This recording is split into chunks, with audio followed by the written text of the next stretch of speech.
तथागत बुद्ध की आज जयंती है। आप लोग इतिहास में पढ़े होंगे, तथागत बुद्ध का बचपन का नाम सिद्धार्थ था। रियल में उनका नाम सिद्धार्थ नहीं था, उनका नाम सुकीति था। सिद्धार्थ शब्द संस्कृत का शब्द है। डीडी कौशाम्बी इतिहासकार हुए हैं जिन्होंने बताया सिद्धार्थ संस्कृत का शब्द है, जबकि उस समय में पाली प्राकृत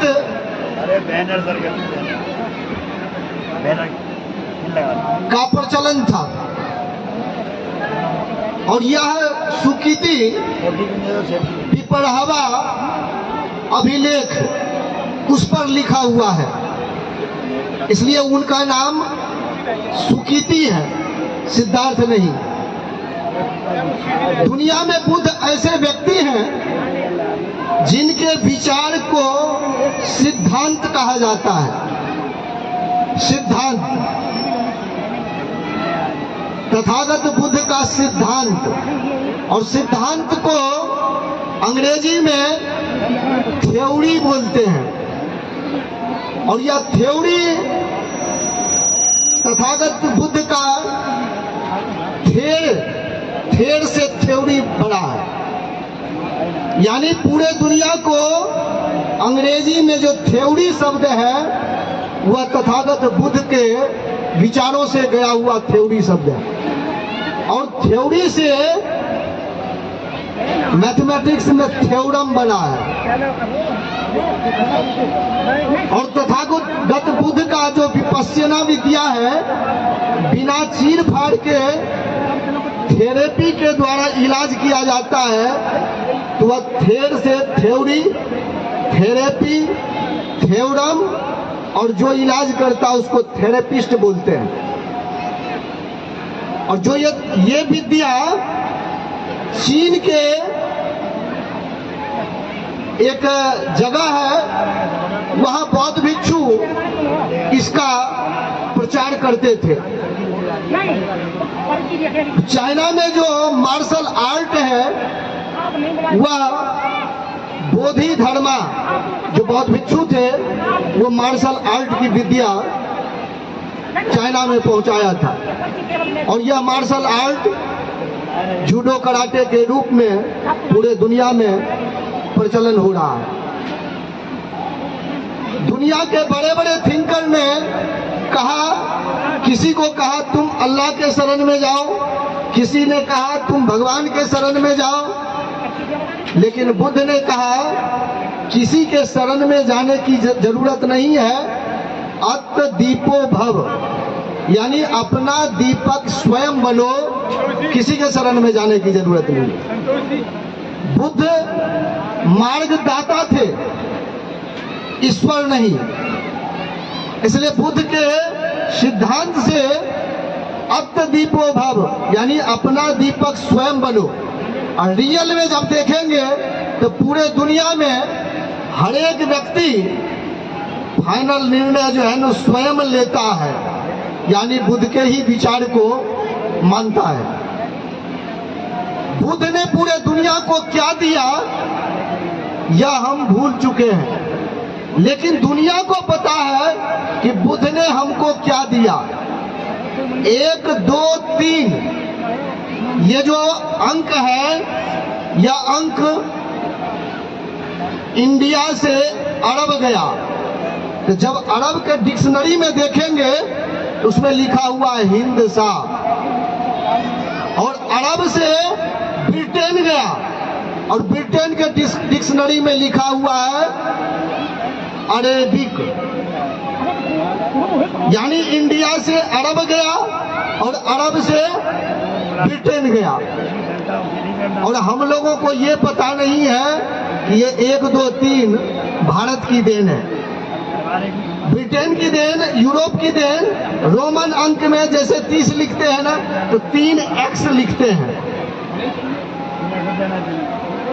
यदि 33 लिखेंगे तो 3x और 3 लाइन लिखेंगे तो जोड़ घटाव गुना भाग होगा? नहीं होगा जोड़ घटाव गुना भाग। लेकिन जब ये अंक यूरोप गया तो व्यापारिक क्रांति हुई, और जब ये बुद्ध के सिद्धांत चत्तारी आर्य सत्य, जिसको संस्कृत में 4 आर्य सत्य बोलते हैं, दुख है, दुख का कारण है, निवारण है और मुक्ति का मार्ग है। बुद्ध ने कहा बिना कारण के कार्य नहीं होता। इसको यूरोप में बेकन ने बोला, और जब बेकन ने बोला तब वहां पर न्यूटन और गैलीलियो पैदा लिया। इससे पहले न्यूटन गैलीलियो पैदा नहीं हुआ। तो वहां पर वैज्ञानिक क्रांति हुई, और ये वैज्ञानिक क्रांति में बुद्ध की देन है। जब बुद्ध ने ये 4 आर्य सत्य दिया तो पूरा मेडिकल साइंस खड़ा हुआ। दुख है, दुख का कारण है, निवारण है, मुक्ति का मार्ग है। यानी बीमारी है तो बीमारी का कारण है, तो कारण है तो निवारण है, निवारण है तो मुक्ति है। इसीलिए अभी देखते होंगे कि यदि कोई साइंटिस्ट खोज करता है ना तो उसको बोलते हैं रिसर्च। रिसर्च इसका मतलब सर्च किसने किया? इसका मतलब सर्च पहले हुआ और उसको रिसर्च कर रहा है साइंटिस्ट। तो सर्च किया किसने? तथागत बुद्ध ने सर्च किया, उसी को रिसर्च कर रहा है पूरे दुनिया में साइंटिस्ट। इसलिए बुद्ध के विचार पूरे दुनिया में इस तरह से गया। अब न्यूटन के तीसरा नियम को समझिए, प्रत्येक क्रिया के बराबर और विपरीत प्रतिक्रिया होती है। न्यूटन ने कहा, न्यूटन का तीसरा लॉ, और यह तीसरा लॉ तथागत बुद्ध के विचार से लिया गया विचार है। जब तथागत जंगल में जा रहे थे, उंगली माल डाकू का जब सामना हुआ, उंगली माल से जब संवाद हो रहा था, उस संवाद में उंगली माल ने बुद्ध से कहा, बुद्ध तुम्हें मुझसे भय नहीं लगता है क्या? उस पर बुद्ध ने कहा, तुम भयभीत हो। कहा कैसे? कहा जो भय तुम दूसरे को दिखाते हो वही भय लौट करके तुम्हारे पास आता। तो प्रत्येक क्रिया के बराबर और विपरीत प्रतिक्रिया हुआ ना।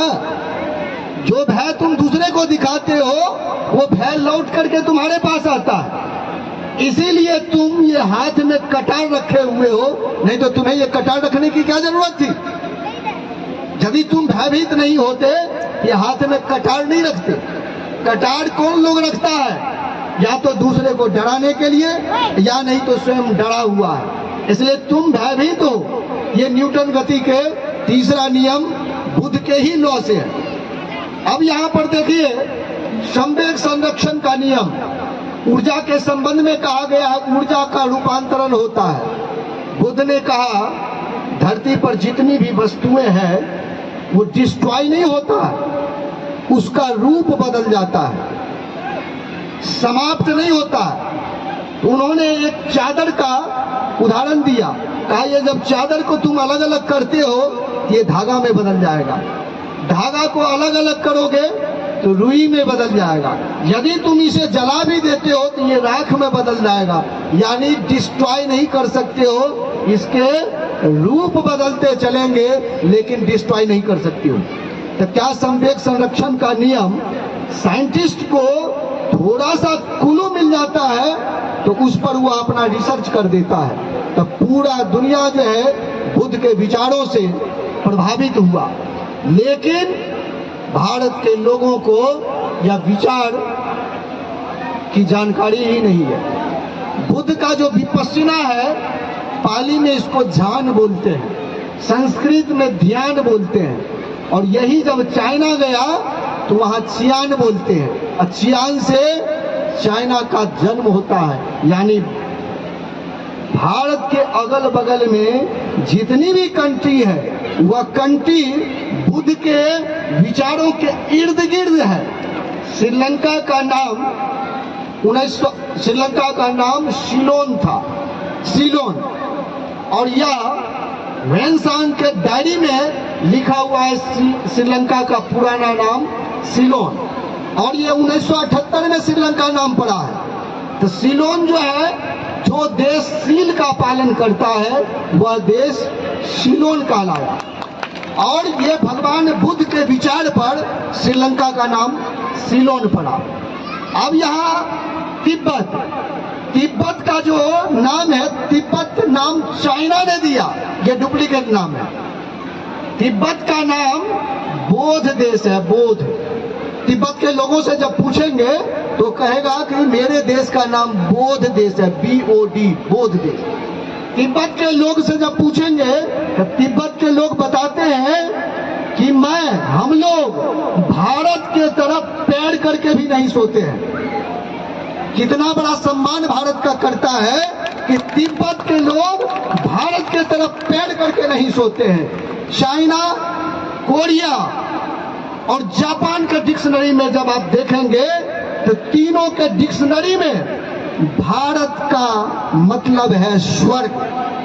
वो लोग भारत को ही अपना स्वर्ग मानते हैं, और भारत के लोग स्वर्ग आसमान में ढूंढते हैं। भारत के लोगों को पता नहीं है कि दुनिया के लोग भारत को अपना स्वर्ग मानते हैं। इसलिए पूरे दुनिया के लोग कहाँ आते हैं? बोध गया में।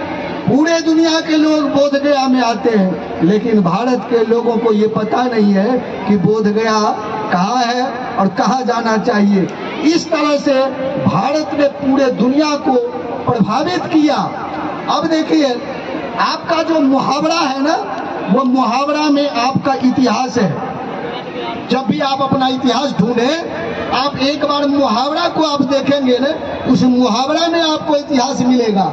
आए दिन आप किसी के मुंह से सुनते होंगे, तू लाट साहब है क्या? आप लोग सुने हैं लाट साहब है क्या? लाट साहब का मतलब कौन? अशोक की लाट, यानी अशोक को लाट साहब कहा जाता था। हम लोग जब बच्चा में समझते थे कि अंग्रेज को शायद लाट साहब कहा जाता होगा, लेकिन लाट साहब, अशोक को लाट साहब कहा जाता था। तो लाट, आज जो ये अशोक स्तंभ है, इसको अशोक की लाट बोलते हैं। धरती शेषनाग पर टिका हुआ है। शेषनाग का मतलब सांप नहीं होता है। धरती शेषनाग पर टिका हुआ है। शेषुनाग वंश था, जिसकी राजधानी वैशाली थी, जिसके बेटा का नाम था कालाशोक, जिसने द्वितीय बौद्ध संगति वैशाली में करवाई। कर्नल जेम्स टॉड की हिस्ट्री है, उस हिस्ट्री में लिखा हुआ है मौर्य लोग जो थे ना, वो तक्षक नाग थे। नाग पाली भाषा में नाग का अर्थ होता है मानव। नाग का अर्थ होता है मानव, सांप नहीं होता है, मानव होता है पाली में। यहाँ के लोग नागवंशी हैं, इसलिए आज भी मुहावरा में कहता है धरती शेष नाग पर टिका हुआ है, सांप पर नहीं टिका हुआ है, शेष नाग पर टिका हुआ है। यानी जब भी आप अपने मुहावरा को ध्यान देने की कोशिश करेंगे तो उस मुहावरा में आपका इतिहास आपको बताएगा कि आपका ये इतिहास है। जब कभी भी आप इसको गौर से समझने की कोशिश करेंगे तब जाकर के आपको पता चलेगा, अन्यथा नहीं पता चलेगा। मानव को देखिए, शुरुआती दौर में मानव जो है मान में रहता था, गूंगा था, बोलता नहीं था। तो मान में रहने के वजह से इसको मानव कहा जाने लगा। और उस समय में जानवरों की तरह से गूंगा रहता था, मान में रहता था, कंदमूल खाता था, बुद्धि विवेक नहीं था। लेकिन पहले बार जब आपस में कुछ व्यक्त करने लगा तो यह व्यक्ति कहलाया। मान में रहते हुए जब बुद्धि का प्रयोग किया तब बुद्धिमान कहलाया। अब बुद्धिमान कहलाने के बाद जब जीविका की खोज में जाने लगा और बुद्धि का प्रयोग किया तो बुद्धिजीवी कहलाया। और बुद्धिजीवी के बाद जब तर्क करना चालू हुआ, यानी बुद्ध का जब काल आता है तो बुद्ध ने कहा सील का पालन करो और तर्क करो। दुनिया में पहला व्यक्ति बुद्ध है जो दुनिया को कहा तर्क करो। जब तर्क करो और सील का पालन करो तो तर्कशील कहलाया।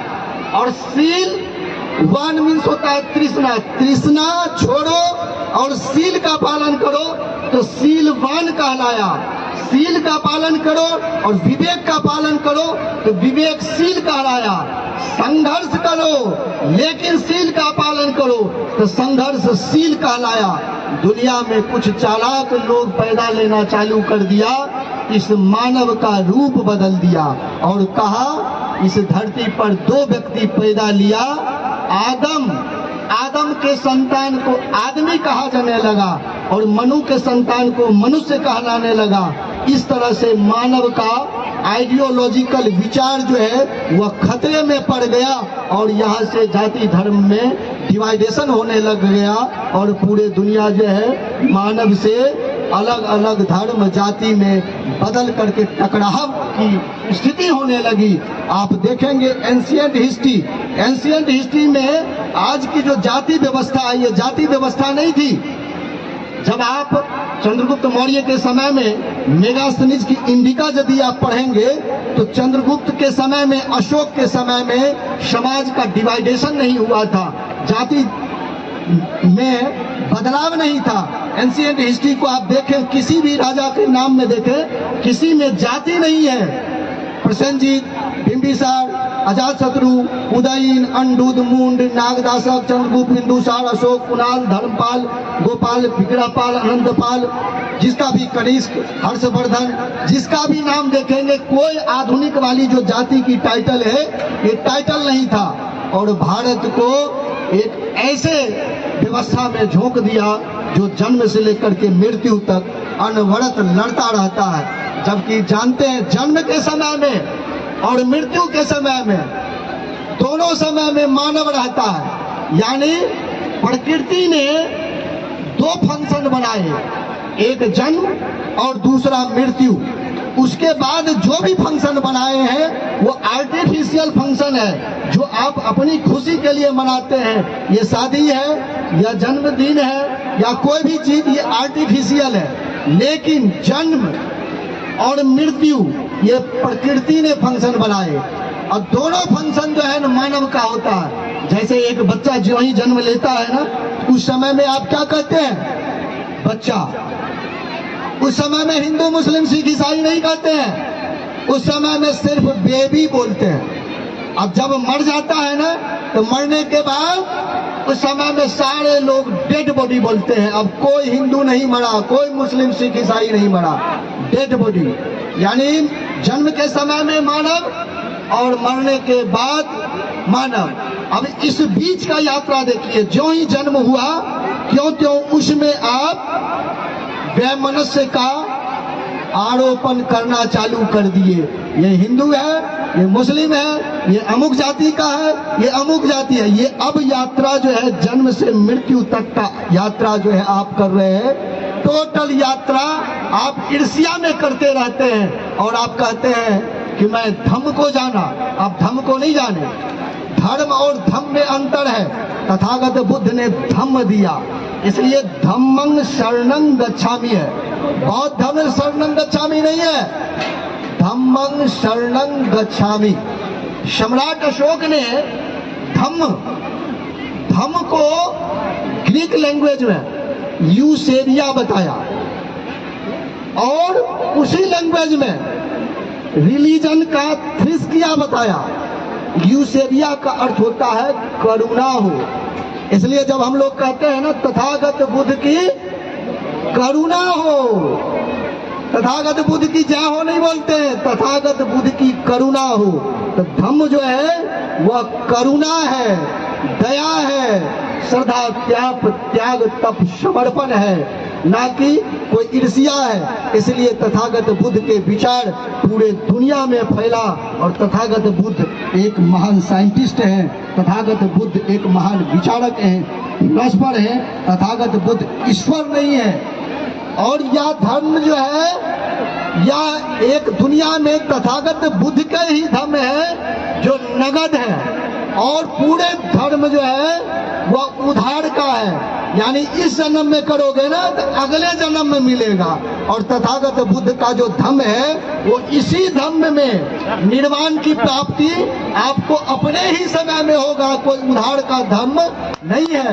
इसलिए तथागत बुद्ध का जो धम्म है वो नगद है, वो उधार वाली बात नहीं है। इसलिए तथागत बुद्ध ने धम्म दिया। अब संघं शरणं गच्छामि, तथागत बुद्ध दुनिया का पहला व्यक्ति है जिन्होंने संघ कहा।